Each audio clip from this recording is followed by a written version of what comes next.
Peniel Kalambaye a menti sur la paternité des Zion. Moïse Mbi a benga Mike Kalambaye. Aebisa Mike Kalambaye, désolé mon grand frère, yo grand frère nanga, yo ko bimana moi si on a la na été. Et le courage de dire à tout le monde qui est le père des Zion, qui est le papa des Zion. Peniel a eu une aventure avec ce monsieur que vous voyez. Peniel, j'aimerais que tu reviennes et que tu nous dises pourquoi ok ça la test est ADNT. Peniel a moyibi, Peniel a auto yiba na shop, a yibi bilo à $600. Bakanga Peniel a sali 3 semaines na prison. Non la vérité oyo, bato bele ba ebité. To kaka ke ba zongi c'est la Mike Kalambaye mbongo libala. Peniel, pourquoi tu ne prends pas le courage, l'audace qui t'anime? Oh les cana émission et c'est sur combien est-ce que votre famille a remboursé à Mike Kalambaye? Papa na Peniel Kalambaye a boaké la Mike Kalambaye $21 s'il vous plaît. Mbongo oh ba bele la ke ba zongi c'est la Mike Kalambaye mbongo libala. $21. Mike Kalambaye a longwa inde kenda États-Unis. Tout le monde a une sur la photo. Après émission au Peniel à Salaka. À qui était là-bas, non? Papa na Peniel. A beta Mike Kalambaye na nakwa ba Peniel. Peniel, j'aimerais que tu reviennes et que tu nous dises pourquoi jusqu'à présent aux joies GoFundMe, la cagnotte que tu avais lancée, va confisquer mon poignet. Peniel Kalambaye, pourquoi tu ne nous dis pas qui est le père des Zion? Soi-disant Zion Kalambaye. Mais il va te béler pour la surprise. Il va te béler pour finir mamou. Mais je vous dis parce que j'ai des preuves tangibles. Peniel, il faut zonga. Dans ma photo, wana. Oh, Mike Kalambaye a bêta kao, tout le monde a vu de dos. Oh, il y a l'exception siko. Et l'eau, il y a l'exception profil nango. Tout le monde a si réellement parce que Mike Kalambaye alors il y a Mike Kalambaye beaucoup sakana biso bongo te boti caption na suspense to ebate ke nani olo ba vérité nani okosa. Peniel babunda na Deborah Lukalu babunda te mais abundisa Deborah Lukalu. Peniel au sala émission na moi mulopo obimisa ba vérité si yo sa lève yo mo bi Deborah Lukalu soki moyibi soka yiba iPhone non, c'était faux.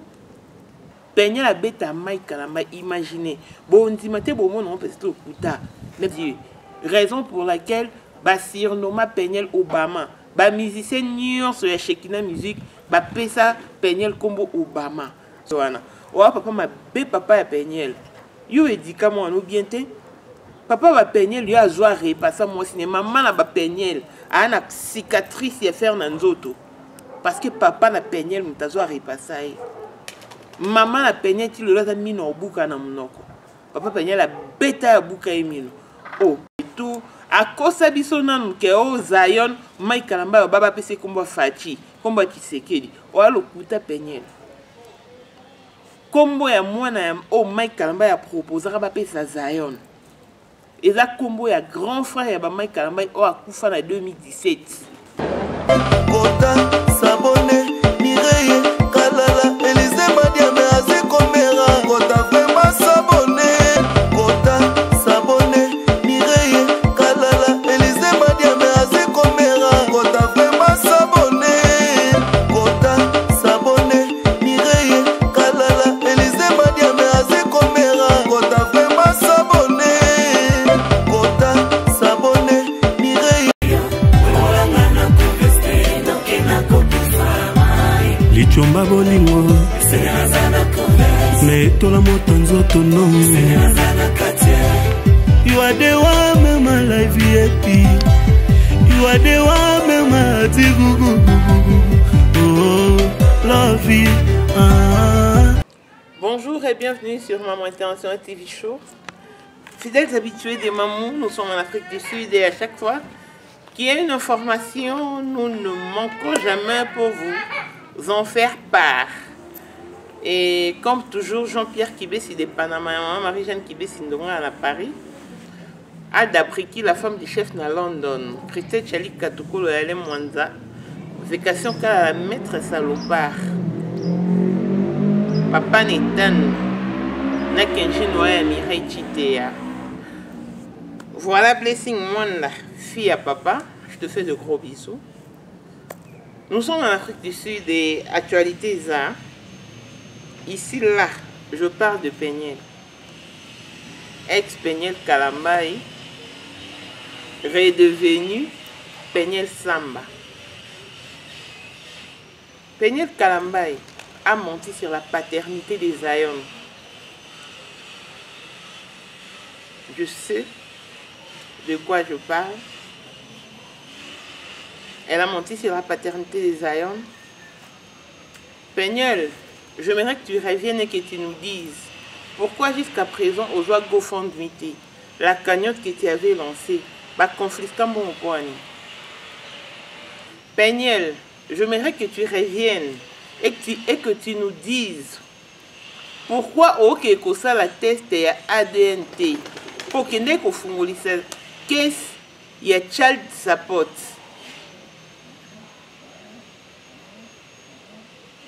Mais pour nous procéder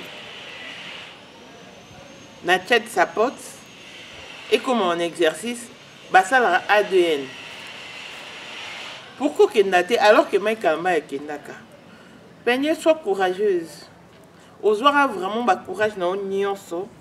Ok na plateau moi Molopo, j'avais suivi toutes ces émissions. Tara décalage USA Afrique du Sud na USA. Mais j'avais pris le soin de suivre l'émission en direct parce que je ne voulais rien rater, je ne voulais pas qu'une autre personne me dise quoi que ce soit sur cette émission. Et j'étais ému de compassion. Le rôle à moi si je vois une femme qui se plaint à propos de son vécu conjugal. C'était vraiment... C'était des révélations troublantes. C'était des vérités accablantes. Ah, Mike Kalamba a fait ça. Mike Kalamba a pu agir bon. C'est une mauvaise personne. Tout le monde a insulté Mike Kalamba, à l'exception de personne. Obini sa photo. Comment est-ce que Péniel Yokoro soit réflexe? Il y a aucun sa photo Mike Kalamba a bêta au Pessara vue de dos. Parce que bah tout le monde si le bandimate que on est à la radio. Et puis Mike Kalamba il parle le bas que on est à la radio parce qu'il y a quoi bêta yo na niveau anati. Mais pourquoi pas au l'exception presque tangible ou l'exception sikoyo et longi. Si réellement c'était toi parce que oh yo ça là ba révélation ba vérité oh yo bimisa c'est plus grave que comment on a une photo na état wana. C'est plus grave que ça. Donc au colo baté que na bo bimisa photo wana pour non. En tout cas tu n'as pas de raison. Péniel, il faut zonga na ba photo wana. O Mike Kalamba ya beta ka to mon avis de dos. O yo l'exception sikoyo et l'ongo l'exception profil nango. Tout le monde est si réellement parce que Mike Kalamba alors il y a Mike Kalamba beaucoup sakana biso bon moté bot caption na suspense to e baté que nani on la vérité nani on kosa. Péniel Kalamba, pourquoi tu ne nous dis pas qui est le père des Zion? Soi-disant Zion Kalamba. Mais ba te bébé bo za la surpris, ba te bébé bo finanga bo loba mamu. Mais je vous dis parce que j'ai des preuves tangibles. Toujours na ba source na ba pesanga. Ba pesinga. Et ça n'a pas passé. Dans une nouvelle depuis semaine passée. Mais je n'avais rien fait. Non, ben Nathalie, non, peut-être que ma chaîne nous source. Nathalie, jusqu'à preuve du contraire, dans ma chaîne nous source. C'est ainsi qu'il est le lundi. Hein? Dans cette émission, tout ça lundi, je crois écoute à lobby mardi. Le lundi le 5 avril. Donc, comme ça, dans ça, là, je crois qu'il est temps. Péniel, c'est une brave femme, selon d'autres personnes. Mais c'est aussi une femme gâtée, une enfant gâtée. une mal appris, qui a raté son éducation. Moi, je me dis toujours, quand il y a divorce, quand il y a séparation ou quand il y a un échec dans une relation, la part des responsabilités doit être équilibrée. Toute la charge revient à Mike Kalambay parce qu'il est le seul fautif ou la seule personne qui n'a pas su incarner son rôle de partenaire dans ce couple. Non, Peniel a également une part de responsabilité pour l'échec de ce mariage. Elle en a. Peniel babunda na Deborah Lukalu. Babunda te me abundisa Deborah Lukalu. Peniel osala émission na mwa mulo pour obimisa ba vérité. Si yo sala vi mo obi Deborah Lukalu soki moyibi, soka yiba iPhone, non, c'était faux. Mike Kalamba ya no kebeta concert na Lubumbashi. Invita Deborah Lukalu. Le roi invité spécial. Peniel. Toba comme na Lubumbashi. Tant amoni Deborah Lukalu azo ko presté na concert wana, Peniel était devenu très furieuse. A Kangi Kanda, a commis insolence et tout, insolente plutôt et tout. Deborah Lukalu tant assis ses prestations, tout bonnement, tout poliment, a Kiti, a Ke Avandi. Tant Deborah Lukalu a Kiti na podium, concert on est à concert à Lubumbashi. Boluka concert à Mike Kalamba à Lubumbashi, bon monde a Deborah Lukalu a presté, bon monde a Peniel na podium à Zobina. Parce que Peniel s'était permis, si on m'a na podium, on bina le roi, moi c'est star. Moi c'est Mike Kalamba. Tant Deborah Lukalu a Kiti, ba Mike Kalamba ba obina Peniel a Mati, ba Mike Kalamba ba obina Peniel a Mati a bandi obina. Et kobina Peniel a obina, Deborah Lukalu a kitaki. Tant wake akuti nani Shaddai avandaki. Deborah Lukalu a vu Shaddai a memi Shaddai. Bandeko. Peniel du haut de podium à mon Deborah Lukalu a memi Shaddai. Il faut mon nenga kita. Nenga kita aya boto la Deborah Lukalu. Deborah Lukalu a vivante a kutuna kin actuellement beaucoup tourna. A boto la Shaddai a bandi ko doate ko indexé. Allo bella Deborah Lukalu, toi je ne t'aime pas, je te suspecte avec mon mari. Donc elle a craché tout ce qu'elle avait dans sa gorge sur Deborah Lukalu. Et puis les gens étaient là. Tout le monde était ébahi. Tout le monde était ébloui. Mais bon, Lubani, bon, pas rappelé. Moi, c'est président. Moi, c'est pasteur Mike Kalamba. La foule était inonde. Et Basalika Bakame, situation. Et puis, Deborah Lukalu, on a fait un concert, on a fait une cérémonie. Mike Kalamba, moi, c'est Peniel. Parce que les gens qui logent dans tel monde, dans tel monde, ils un peu splendide par rapport à la Vandaki. Donc, comme une chambre, aussi concert, Bandeko. Peigner la banda des ordres dans l'hôtel ou dans le Lubumbashi. Ah, ça, la maman n'a pas gagne. Mike Kalamba a eu un concert. A bini a toki na bako lemba na nyoso a vu même pas temps on s'est changé ni on se la peigner la bani ko bundisi a bundisa Mike Kalamba a kata Mike Kalamba chemise batu ya réception ba réceptionniste ba longa na se ba mata likolo ba betela ba on porte ba fongola ba zo Mike Kalamba ba kiti sai jour Mike Kalamba a beta concert na Lubumbashi. Mike Kalamba a lala na réception. Mike Kalamba so oza véridique wa mosala nzambe oza animé du Saint-Esprit. O loba makambo mama lo biza solo bi kenon ko sati. Mabe na bino po loba makambo wanga naka. Mike Kalamba a lala na réception na Lubumbashi. Jusqu'au petit matin. De Mike Kalamba yo akio kota na chambre. Et Sili Bazonga. Mike Kalamba, Andumba, Andoki, impudique, caleçon pété, tout ce que vous voulez, sauf une bonne personne. Mais, un moment, il faut te battre pour reconnaître les côtés positifs d'une personne. Parce que depuis tout le monde a peigné la salle d'émission, non, tout le monde a Mike Kalamba a répliqué. A gardé silence. Tout ce que Mike Kalamba avait dit dans l'émission Marius, alors que non, c'est pas peigné dans la photo. Avec que c'est pas elle. Parce qu'il y a aussi d'autres personnes qui ont de fortes ressemblances. Ils ont tellement de traits similaires qu'il y a coupé son Congoboé. Il y a quand même plus en Moutoboé. Au comment on Moutoboé. Oh, eh, non, c'était pas moi, c'était. Ah, beaucoup cana. Ça arrive. Donc rien ne prouve jusqu'à présent. Moi, je mérite que. Moi, Moulo, pour yo, Moutoyara, peignet, na émission, na preuve tangible. Au bino, c'est pas preuve tangible. Bozo, ngali sous nani, moi, Moulo, pour. Boya la tso siko profil ya ba photo na parce que on peut ça biso vidéo nango Mike Kalamba a démonté à l'obé à la pénalité ce que to ndi manani beaucoup de questions na qu'est-ce que c'était beaucoup de questions éperdument ba invita Mike Kalamba ina ngola Mike Kalamba ba kenda ngola na pénel un ministre en fonction na ngola na Luanda mta a invité Mike Kalamba. Quand on a commis à on peut bien loger, on a invité dans un restaurant.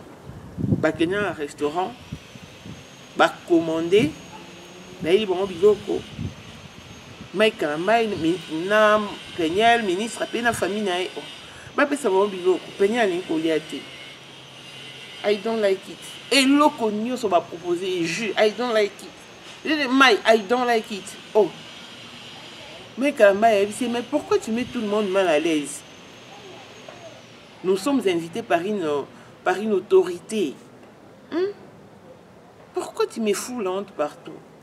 Ministre a dit, non, Mike, tu vois, elle est une américaine, peut-être qu'elle s'est retrouvée à athée et qu'à cela ne tienne tout changer restaurant.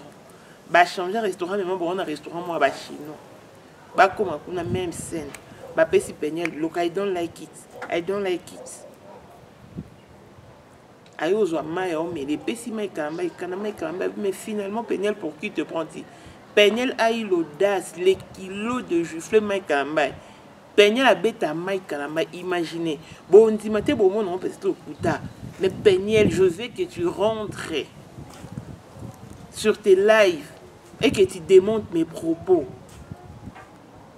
A bête à Mike Kalamba, il m'bata entre les deux yeux. Peñel a nobeta Mike Kalamba il mbatan entre les deux yeux. Raison pour laquelle ba surnoma Peñel Obama. Ba musicien nion sur la Shekina musique ba pesa Peñel combo Obama. Ce na oko sa Peñel yoro loba. Ce na oko sa ba musicien Mike Kalamba il bolo ba vérité moli manzambe kamba bino. Ce bino bo surnoma Peñel Obama te. Et puis bo sa biso bo surnoma Obama pourquoi?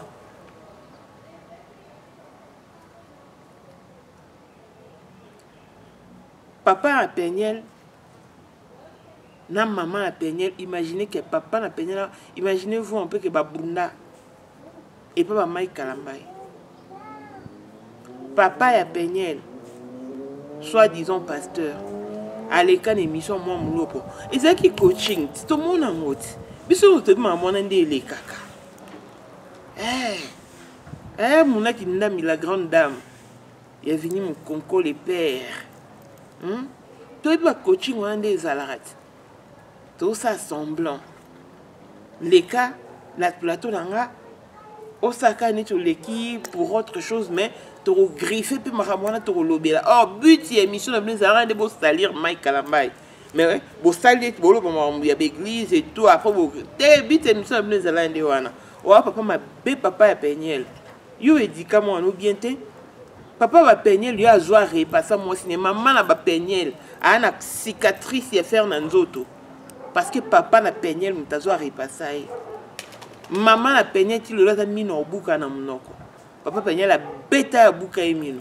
Oh, c'est que Peñel agression, n'y a soit où t'as n'envoie pas la bango. Il y a un pas y'a qu'à quoi appliquer en alibala. Elle était très mal polie dans l'alibala. À mon camarade Kalamba et respect. Non, Toté mais la violence faite à la femme. Mais il y a des femmes qui sont mal polies, elles vous énervent tellement qu'au kato comme dans le moment où que Betieto réagir autrement. Mike Kalamba n'est pas un zambété, a peine monté ma libangate, a monté ma glace teint, a peut réagir le quoi mi bal l'union. Oh, bah pasteur ba obeta basi papa a peigné l'obeta maman va peigner le bouca et mi n'aurait pas ça quand Mike Kalamba soit bêti peigné comme un ngambu ya nini. Ce moi aussi, c'est bon, tu bien moi par rapport à quoi? Parce qu'un dimanche libala. Et puis il faut boyer bas. Ce qui Mike Kalamba a balané nisté et à la pona Moïse Mbiye, je vais revenir sur ces sujets. Et à la pona Moïse Mbiye a benga Mike Kalamba. Aïbisa Mike Kalamba, désolé mon grand frère, yo grand frère nanga, yo ko bi mana moi si on a la na été. Et alors que c'était une histoire montée. Pour étouffer les balles à Mike Kalamba ni Solangi. Je vais revenir sur ces dossiers. Moïse Kalamba a envie, Mike Kalamba a envie, et Nice a envie. Moïse Mbi a ça là bon parce qu'il y a la fiancée avec ça. Papa Olangi a linga kaku tout est kala ko agréé ko approuver relation na bango tena avec ça. Parce que Moïse Mbi a zara dana moi si ne en gros ça zala na zemi. Ne papa Olangi a boyaka. Et connaissant cela Moïse Mbi aïbsi Mike Kalamba yoko iko lala oko bala nana mwasi onga na lala na été. Je reviendrai sur ces dossiers. Toké, Peniel. Dès qu'à ça une explication, à Zoakimbon, il y a revenir à YouTube, à son billet, tant Mike Kalamba, il y a Okota, il y a Zobima, Nzamba la raté, Michel Bakenda, Barry, papa, Nanda, on est salarié, moi, Mbrimana, il y a Bimia, je vois, j'ai un accord, à Kendati, tout la mousse, à comment qu'on a bota et tout. A kosa biso nanu ke o Zion Mike Kalamba baba pese komba Fachi komba Tshisekedi o alokuta Peniel kombo ya mwana ya o Mike Kalamba ya proposera ba pesa Zion eza kombo ya grand frère ya ba Mike Kalamba o akufa na 2017 akufa na 2017 ne Mike Kalamba ya proposera kombo o Peniel azaro lobaneti avec azo minimiser ngo wana azo pepe les jango. Et ça, comme il y a grand frère Mike Kalamba a fait en 2017. Peniel Kalamba a l'équipe a FCBSO, non, Zion, a botamana malformation, et ça, qui a tambolaté, et il me faut 12 000 € pour son opération. Oh, allo, putain, hey, en Afrique du Sud, ici, nous sommes en Afrique. Tous les enfants nés sur le sol sud-africain sont pris en charge par les gouvernements sud-africains. Moi, si mon côté en Afrique du Sud, il y a Zemi, ou à un hôpital, il y a l'État, à moins que vous ayez un private hospital. Mais si vous avez un government hospital, ou vous avez un bon, à moi, c'est Zemi qui a un hôpital offélé, kilo, scanner, échographie en Afrique du Sud, Ophélie, Oboti, Ophélie, Osilisi, Ophélie, Ozongi inde chez eux. Ah, en Afrique du Sud. Moi, na beli, aucun hôpital, aucun birth certificate, n'a pas foué les failles, ba pêche au blue card nae. À chaque fois que moi, nazo bela, ozonga rana blue card, n'a pas juste failli, n'a pas traité. À foutre l'autre, en Afrique du Sud. Et à combien plus forte raison, dans un pays très développé, très avancé par rapport à l'Afrique du Sud. Les États-Unis, na USA, que tout enfant né sur le sol américain, il est pris en charge par le gouvernement américain jusqu'à l'âge de 17 ans. Jusqu'à l'âge de 17 ans. Et quel est ce problème? Quelle est cette maladie? Oh, le gouvernement américain et coca qui cause en charge pour Peniel ou au la cagnotte. Mais pour nous la cagnotte, on a été bakara on tire. Peniel a mon yibi, Peniel a auto yibi na shop, a yibi bilo à $600. bakanga peñel asali 3 semaines na prison parce que les États-Unis bato bovanda kuna boyebi ba réalité na bino so yibi biloko ya moins de $500 ba signer seo ba prouve ba peso belle ozongaka oya kufuta ngo ba kangote mais so yibi biloko au-delà ya $500 aucun de prison et ils vont te donner certaines exigences, certaines instructions par rapport aux travaux forcés. Yo comme braba shop nem sala peñel ke ndoki sala. Moi mulopo o yo yebi likambo ndeni obeta ngote.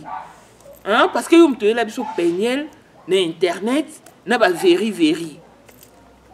Pourquoi obeta ngote? Il faut obeta ngo. Moi mulopo yo yebi ke bakanga peñel sala 3 semaines na prison. Pogno lobité. Oh. Olingo camoufler vérité. Non, il est caté. To pas que la vérité maquillage té. Au moningane na boeko, mukolo ozam tak na ba ko mukolo té. So zam takala nanga. Bimi sa publier. Oyebi vi nanga. Na bimana mbal na yo. Nana nyongo na yibe loro no bimi sa publier. Té internet existait. Tant moi, les carana peñel sur votre plateau, vous étiez sans pitié. Je pouvais lire la haine. Moi, moulopo, c'est permise. Il n'y a aucun qui falsifie de maman Kalambay. Oh, obi ke okamu senga to na na vandi pe na moni live ko moi moulopo sala. Oh, Mike Kalambay vient nanga. Oh, vient par rapport à quoi? Oh, on a tout ça pour éviter na kin. Président Kalamba memanga to kenda participer na clip Mike Kalambay. Ba comment on benga ngaleki ya Mike Kalambay azo poster na ba photo. Yo seul Mike Kalambay azale leki non. Oh, yo linga ko tinda peñela alimenter toilte. On linga ko tinda te mais yo tinda kié. O tinda peñel. O pesa qui accès à dénigrer Mike Kalambay. Bon ça l'émission na bino en bon on est difforme. Émission si là tout le monde Mike Kalambay le roi mutazaki touché non la vérité oyo bato belé ba éviter to kaka ke ba zongi c'est la Mike Kalambay mbongo libala peñel pourquoi tu ne prends pas le courage l'audace qui t'anime oh les cana émission et c'est sur combien est-ce que votre famille a remboursé à Mike Kalambay papa na peñel Kalambay a boaké la Mike Kalambay $21 s'il vous plaît mbongo oh ba bele la ke bazong c'est la Mike Kalambay mbongo libala $21 peñel a koufité moi moulopo koufité papa peñel na maman ne ba koufité Mike Kalambay pas koufité ce non ko sabo ke tout na bango papa na peñel Mike Kalambay a longwa inde ke na États-Unis to mona ngo biso na ba photo. Après émission au peñel à Salaka. À qui était là-bas, non? Papa na peñel. A beta Mike Kalambay na nakwa ba peñel. Vérité au baloba ngote. Mais na aucun moi. Na vuka mo makasi. Oh, ils ont makambo beaucoup et puis ko bombe la ngo bisote parce que peñel tu as emmené ton histoire. Au grand jour. Alors tu ne peux pas nous épargner des détails. Nous voulons en savoir. Nous voulons connaître son évolution, l'évolution de ton histoire. Parce que tu es la seule à pouvoir amener cette histoire sur la toile. Mais est-ce qu'on est comme qu'on épargne sur les détails? Il faut voir ça. Papa na Mike Kalambay, papa na peñel. Zonga na plateau moi moulo pour passer au leka. Que nous ce sont des obéta Mike Kalambay nanda kunayo.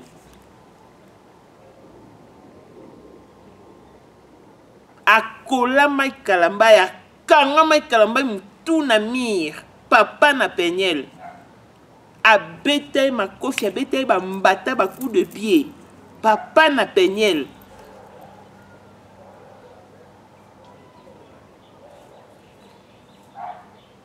Et tellement na peso bon, na kota na chambre. Azo $21 a pesa Mike Kalambay bon na libala ngwana. Mike Kalambay a koko lobelo côté, a koko salelo côté, indigné, humilié, à Simbinzela Azongi. Quand Azongi, Nandenga Kenara Okutana Bana école, place pour mon Kenara Okutana Bana. Peigner les mots pas expliqués, je crois, Okutana en école, pendant pause et tout. Mike Kalamba étant Azongi, il a regagné Kinshasa. Avant dit, à PCP compte rendu pour battre au corps ça. Après, il a pris son téléphone. Il a composé le numéro de papa de Peignel. Il lui a appelé. Papa, je suis une mauvaise personne. Je n'ai pas été un bon mari pour votre fille. Je suis tout ce que vous voulez, tout ce que vous prétendez, sans être une bonne personne. J'assume. Mais, pour l'intérêt à Bana, Kimia ezala na kati. Mike Kalambai. Tango Mike Kalambai a bengi papa na Peignel. Tout le monde a réaction papa à Peignel. 5 jours après, à l'équipe d'émission, moi, Mouloko. Ah bien, écoute, Mike Kalambai, il y a 5 jours passés. Est-ce qu'un papa responsable, un soi-disant pasteur, a connu le babon? Ce Mike Kalambai a bengi pour trouver un terrain d'attente. Est-ce qu'il fallait nécessairement papa na Peignel en sa qualité de pasteur à l'école au mec Kamba il y a 5 jours passés? Mais non. Finalement, beaucoup sanan. Peignel a auto yibana shop. Parce que l'un qui m'a tué mingi. Oh, mais pourquoi tu ne rentrais pas? Oyeb Sabiso, pourquoi Ozoa Kanyote, GoFundMe au Salisaka? Ozoa Mote Ponbakangam Bongoana. Nene Epsibino, que moi, la Nyoso, ne sur le sol américain, c'est un Américain d'office, et puis il est pris en charge par les gouvernements américains jusqu'à l'âge de 17 ans. Tosuki Wanate, Peignel, Akene Kofungola, Child Support. Il y a aide pour la banne. Et c'est un document, et c'est un mikanda, kita mata et tout. Ce va réunir dossier, les 2 parents, parce que pour ma child support, non seulement ISA mais partout ils à la bombe, c'est le langue test d'ADN. Benga Peignel. Qui ça test d'ADN. Na Mike Kalambai na Zion. Mike Kalambai a kenda Peignel a kima tilelo. Peignel a zongati. Child support. Et Tineli Peignel interpellation. Au sali 3 semaines à prison. Bana batikala ki wapi. Bana batikala ki wapi. Peignel l'a répondre. Peignel ayo loba. Ayo bimisa secret caché à Mike Kalambai.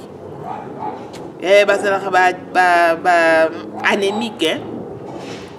Bazaba drépanocytaire, bazaba AS, bazaba tout ce qu'elle avait rencontré, juste pour dénigrer Mike Kalambai.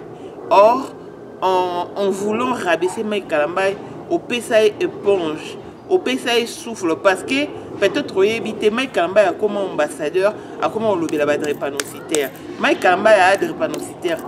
Drépanocytaire à SS. Papa là Mike Kalambai à la AS. Papa va Mike Kalambai. À bout de on peut belé, belé peut parmi bon AS. Et parmi lesquels peut Mike Kalambai à AS. C'était une vérité cachée. Tant que Peignel a lobby, on ne va pas solliciter si comme Mike Kalambai a comme ambassadeur à lobby la drépanocytaire. Et lorsque Peignel a été né à Rwanda. Peignel a sali 3 semaines à prison. Azan a ba photo, hein, à la bilamba ya ba prisonnier. Ya ba prisonnier wa ba yiba na ba shop. Parce que le gouvernement américain ne peut pas se jouer sur le nom d'une personne comme Peignel, Samba, arrêté de tout. Non. Et que c'est jouer dans l'identité à mon tuté quand il s'agit d'une fausse histoire. Mais moi, je ne sais pas bien. Eh, moi, mlopo. Non, il faut zonga, pour y aller bellet. Yo mtoye la biso penyel. Biso za omona penyel, la sala va vie na ye. Moi, ça m'a kalamba, ya zongi. A posté na Instagram, je suis célibataire, autocam. Même mon tout penda ya na penda fongo lycée monoko. Na voie publique. Allo, bezala yo. Mais yo yebi, moi, mlopo. Mlopo yebi ke bakanga penyel. Po yiba ki bloa $600 na shop. Mais ndeni oloba ngote. Oh, Mike Kalamba est quoi comme ma pire vie non ndeni. Eh, mlopo. Oh, botika ba double vie. Et ça bien te. Koza chauve-souris te. Soit zalampuku. Koza la tete. Oza malili to za moto. Yo yena mtu bo panzi Mike Kalamba bo tandiela na iteli. Akauka. Hein? Bo saleka smoke. Aïe, lolo yo benga pire vie na opposo bango falsifier ndemon. Ce Mike Kalamba doit porter au plainte. Obi ke ba okango. Hein? Si ko loko ba c'est que Mike Kalamba a porté au plainte. Alors comme il fait l'émission Mike Kalamba pire vie na oh pire vie na par rapport à quoi? Par rapport à Bouzo ben non so boloba na komboni. Non. Non. Mo mulopo yaka yo se penye la roya tu po ko loba te ke na yiba ki bakangenga. Mo mulopo yo zonga yo so ke bakanga penye. Yara okosa yara ko balanga ke ya oloba mamoko si bakanga penye ta yiba ite. Ya oloba. Ya oloba. Ce monsieur que vous voyez, j'étais encore son nom. Ce qu'on a moni boko si bo selinga te mission bo meika o sata moi zizani. Non zonga na ba preuve na ba photo. Ya penye na moi mobali wa moitié nu. Na bombi no comme moi mobali. Bota moi mobali yo, bota na Zion. Identique. Comme deux gouttes d'eau, papa na Zion yé. Papa ya Zion Kalamba yé. Moi mobali au bon monde. Azaki pire petit à Mike Kalamba. A coopérer na ba musicien belé parce que ça designer. A ça ba affiche. Hein, il y a ba musicien pour ba concert en tout cas, ba za coopérer peu bien na Mike Kalamba.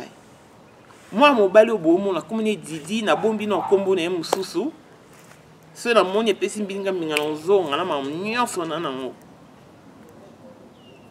A lobby a kombet le batuli solo. Oh neni Mike Kalamba neni vie akoba la momi na nga. Momi na ena ni penye. Moi mobali au bon monde ana ba photo na ba vidéo ya yena penye en plein débat sexuel. Moi mobali au bon monde a Didi. Na bombika son nom de famille. Mais na pesi bino ko a moi pinch. Bota la papa ya Zion Kalamba yeyo. O penye la laksa biso. Moi na zana za la moi na Mike Kalamba ite. So na okosa. Mike Kalamba il joue courage. Bokendo sa test d'ADN. Bokima child support ba comment benga bino po penye la kima. Bosuka na niveau test d'ADN. Ya ADN. Bosala te oki mandeni yo kendo fungulisa kesi. Pour Mike Kalamba comme futa nini bon on a ba exiger a futa pension alimentaire. Mettons comme dans ma test d'ADN okima pourquoi? Okima pourquoi? Penye joie courage zonga no ya présenter son mbali na yo. Joie pe courage. Yo lo ba yo mo na poto yo mo na ISA yo exception que non na yiba ki l'erreur est humaine zone en courage wana pour tout le monde qui est le père des Zion qui est le papa des Zion Penye là une aventure avec ce monsieur que vous voyez. Je parle en connaissance des causes, des vidéos existent, des photos existent. Oh bien, c'est mieux quand Dieu fait votre palabre. Au peine de laisser les temps au temps. Mike Kalamba a ça la veut, papa, il y a Penyel. Elle dit papa, en aucun cas, en aucun jour, je vous manquerai du respect. En aucun jour, vous me verrez, moi, Mike Kalamba, passer sur la toile, rencontrer de bobards sur mon couple. Parce que cela engage mes enfants. Lelo lobby, Shadai Okola, au monde en haut. Alors, ah, papa avait dit ça sur notre maman. Mike Kalambay a eu le grand cœur. Il a quoi avaler certaines vérités. Non, côté la Mike Kalambay était, mais deux fois, il faut savoir faire la part des choses.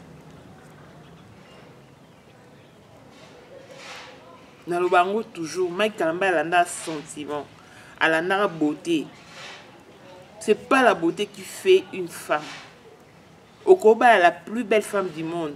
Mais une fois sous le même toit conjugal, tu te rendras compte que c'est de son caractère que tu as besoin.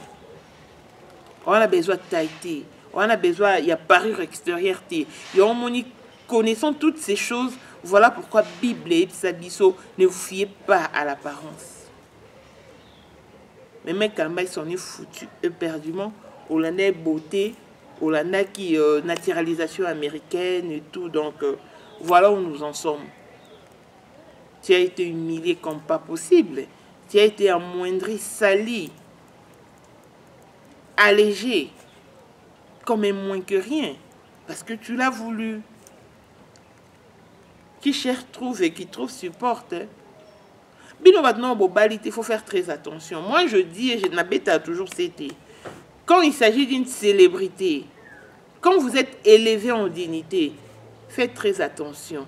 Tala moi si ni olinga. Le ni kimbenga yo comprendre on a retard alinga kole fali na nzoto.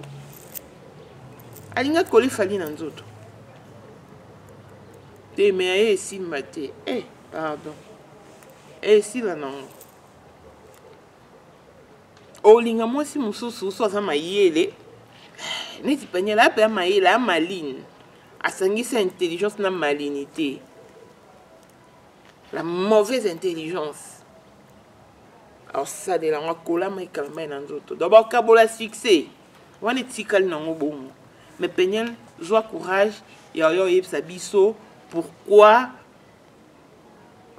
et comment il y a papa Zayon non, le pourquoi et le comment de ton arrestation à USA pendant 3 semaines, le pourquoi et le comment. Il y a bon papa na bino azong sila Mike Kalambay $21 et les contenus. Il y a journée, on a des papas qui bêta Mike Kalambay nanda on a bino. Aux alarats. Pourquoi on mentionne en côté? Pourquoi on mentionne en côté? Talara Mike Kalambay ndazana. C'est que papa va peigner la kangi au bêta. C'est vraiment déplorable. C'est vraiment déplorable. Peigner Kalambay avait une vie. Avant de taper dans Mike Kalambay, ça va venir déjà au Iba shop. Parce que ton Wakanga qui a bimisi liste, il y a des gars qui bévi au Akometa. Aïba bloa $100, $50. Mais cette fois-ci, l'affaire a mal tourné parce que Pegnel, s'il te plaît, Zonga, il y a eu Sabiso, allez, pourquoi et les comment il y a mamouillon sur auto-énuméré awa. Il y a Moïbi Nayo, paternité à Zion, il y a Mbon Walibala Bozong, c'est la Mike Kalambay, il y a agression à Mike Kalambay et pas papa Abino. Et ça a bien mis. Ceux qui ont ça, on ont parce que vous allez travailler together. Donc, adresse à Pegnel Koutazaro, au Vanda Batbaeba, en hôtel. Agardaka, adresse n'est anonymat. Mais bah, ils ont révélé parce qu'ils ont choisi l'adresse n'est déjà connue parce que bah, ils ont kangé en flagrance. Moïbi n'a pas shop, il lamba, bah, sac. Et ça, $600. Donc, c'est déjà la fin de ces numéros. Si vous avez aimé, dites merci aux médias Maman International TV Show. Paul Mwanda, autrement dit, Porsche qui est un modèle chanteur Android. On est là, on évolue, on avance et on ne baisse pas les bras. Abonnez-vous massivement sur notre chaîne YouTube et likez, commentez et partagez nos vidéos. Donc, Kapline Kapé, l'ANA 001. Adabriki, la femme du chef Madova, la marraine de Bruxelles. Et on se quitte avec cet extrait. On se retrouve au prochain numéro. Bye bye.